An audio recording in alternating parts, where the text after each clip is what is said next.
পড়ার বিষয় পক্ষ থেকে বলছি, তোমরা যারা কলকাতা বিশ্ববিদ্যালয় ফিফথ সেমিস্টার ইতিহাস জেনারেল আছে এবং যাদের ACCA1 আছে, অর্থাৎ historical tourism theory and practice, এই পেপারটা যাদের আছে ACCA1, তাদের জন্য আমরা পড়ার বিষয় পক্ষ থেকে একটা শেষ মুহূর্তের সাজেশান নিয়ে এসেছি।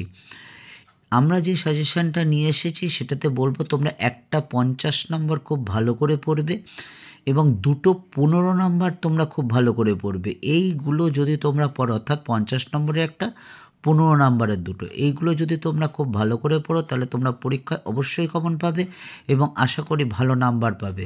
অবশ্যই কমন আশা করি এবং ভালো নাম্বারও পাবে। তবে এটা বলতে পারি, আমি শিওর তোমরা 99.99% কিন্তু অবশ্যই কমন পাবে যদি এই 3টে কোশ্চেন তোমরা অবশ্যই পড়ে যাও।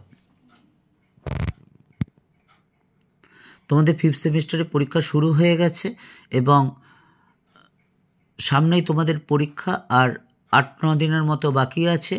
তা কাজেই বেশি সাজেশান দেওয়া উচিত নয়, ঠিকও নয়। তোমরা সব পড়ে রেখেছো, তবু এই প্রশ্নগুলো কিন্তু একটু খুব ভালো করে দেখে যাও। দেখো, প্রথম যেটা 50 নম্বরে পড়বে, সাম্প্রতিককালে সরাসরি বা ইন্টারনেট দেখে যে কোনো একটি ঐতিহ্যবাহী স্মৃতিসৌধ বা জাদুঘর সম্পর্কে লেখো। এই স্মৃতিসৌধ বলতে তোমরা তাজমহল, বা জাদুঘর বলতে তোমরা কিন্তু ভিক্টোরিয়া বা মিউজিয়াম পড়তে পারো, বা যে কোনো একটি পড়ে রাখতে পারো। অর্থাৎ যে কোনো একটি পড়লে কিন্তু তোমরা কমন পাবে এবং এইটাই লিখতে হবে এবং এটা 50 নম্বরে থাকবে। এবং 50 নম্বরটা তুমি যদি 2-3 বার লিখে প্র্যাকটিস করো তাহলে 80 নম্বরে 30%, অর্থাৎ 24 নম্বরে পেলেই তুমি পাস করে যাবে। 24 নম্বর কিন্তু সেটা পেয়ে যাবে। তা আমরা 50 নম্বরের সাজেশানটা আমরা আগেই দিয়ে দিলাম। এবার একটু মার্কস ডিভিশনটা দেখে নিই। দেখো, তোমাদের যে history general fifth semester ACCA1, অর্থাৎ historical tourism theory and practice, এতে মার্কস ডিভিশনটা যেটা থাকবে, 50 নম্বরের একটা কোশ্চেন লিখতে হবে, এর সাথে একটা অড থাকবে। তা 50 অর্থাৎ 15 নম্বরের 5টা প্রশ্ন থাকবে, দুটো লিখতে হবে। এই প্রসঙ্গে উল্লেখযোগ্য যে লাস্টের কোশ্চেনটা, অর্থাৎ 5 নম্বর কোশ্চেনটা, এটা টিকা থাকবে। 7.5 করে 3টে বা 4টে কোশ্চেন থাকবে, তোমাকে দুটো লিখতে হবে। তা যাই হোক, এরকমভাবে কিন্তু তোমাকে 80 নম্বরের পরীক্ষা দেবে, লিখিত পরীক্ষা, এবং 30%, 30% অর্থাৎ 24 নাম্বার পেলে তুমি কিন্তু পাস করে যাবে। তবে এটা বলতে পারি, তোমরা যদি 50 নাম্বারটা শুধু পড়ে যাও, যারা একটু ঠিকমতো পড়াশোনা করতে পারো না, যে কোনো কারণেই হোক, অনেকে আবার কাজও করো, কাজে এই 50 নাম্বারটা যদি পড়ে যাও তাহলে তোমরা কিন্তু পাস মার্কস নিয়ে এই পেপারে কখনোই কোনো দিনই চিন্তা করতে হয় না, যতদিন থেকে এই পেপারটা শুরু হয়েছে বা এই সিস্টেমে পরীক্ষা শুরু হয়েছে। এবার চলো, যে 15 নম্বরের জন্য আমরা কোশ্চেন দিচ্ছি 5টা, কিন্তু যে কোনো দুটো কোশ্চেন ভালো করে পড়লেই কিন্তু তোমরা পেয়ে যাবে। দেখো, 15 নম্বরে আমরা এখানে কয়েকটা 4টে সাজেশান দিয়েছি, 5টা সাজেশান, তার মধ্যে যে কোনো দুটো পড়ে যাবে। তোমার যেটা মনে হয় সেটা যে কোনো দুটো পড়ে যাবে, কারণ আশা করি এই যে 4টে যে অপশান থাকবে তার মধ্যে এই দুটো কোশ্চেন কিন্তু অবশ্যই থাকবে। দেখো, প্রথম প্রশ্ন যেটা, সুলতানি যুগের স্থাপত্যের একটি সংক্ষিপ্ত বিবরণ দাও, অথবা মধ্যযুগীয় ভারতে ইন্দো ইসলামীয় স্থাপত্য শৈলীর বৈশিষ্ট্য আলোচনা করো। 2 নম্বর, প্রাচীন ভারতের মন্দির স্থাপত্য সম্পর্কে আলোচনা করো। 3 নম্বর, দক্ষিণ ভারতের ঐতিহাসিক পর্যটনের প্রধান আকর্ষণ হলো মন্দির স্থাপত্য, ব্যাখ্যা করো। 4 নম্বর, ভারতীয় স্থাপত্যের বিশেষ উল্লেখ সহ ঐতিহাসিক পর্যটক সম্পর্কে লিখো। 5 নম্বর, টিকা লেখো, যে কোনো দুটি, সাঁচি স্তূপ, তাজমহল, এই দুটো খুব বেশি ইম্পর্টেন্ট। তবে তাজমহলতে তোমরা যদি 50-এ পড়ো তাহলে এটা কাজে লেগে যাবে। 3 নম্বর কোশ্চেন দেখো, স্মৃতিসৌধ বা ভিক্টোরিয়া মেমোরিয়াল বা ভিক্টোরিয়াও যদি পড়ো সেটাও কাজে লেগে যাবে।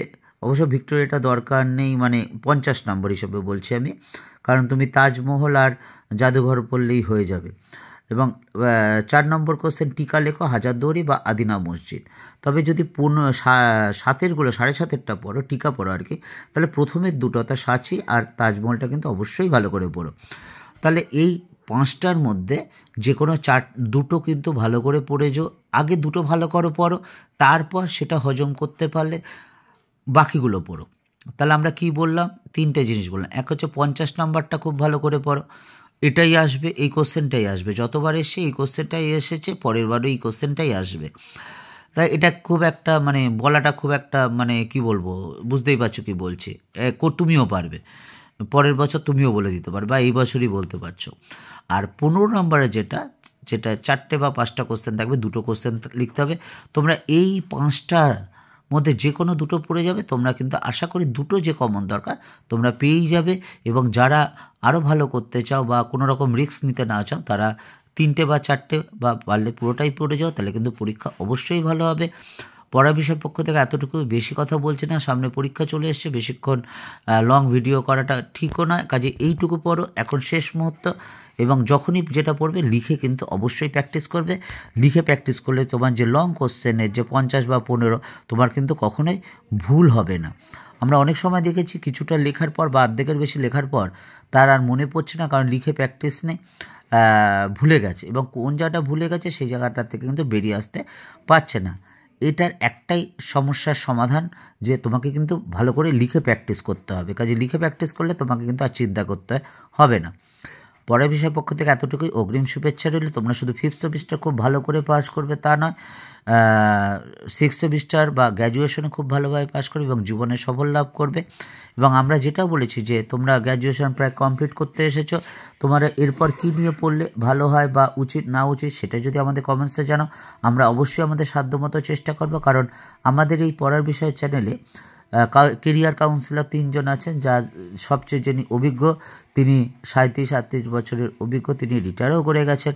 কাজেই তোমাদের সমস্যার কথা যদি বলো, আমরা তার কাছে তুলে ধরবো বা তাদের কাছে তুলে ধরবো। আশা করি 100% সমাধান করতে না পারলেও 99.99% অবশ্যই পারবো। পড়া বিষয় পক্ষ থেকে এতটুকুই, অগ্রিম শুভেচ্ছা রইল। শুধু ভালো করে গ্র্যাজুয়েশন পাস করবে তা না, জীবনে সার্বিক সাফল্য লাভ করো।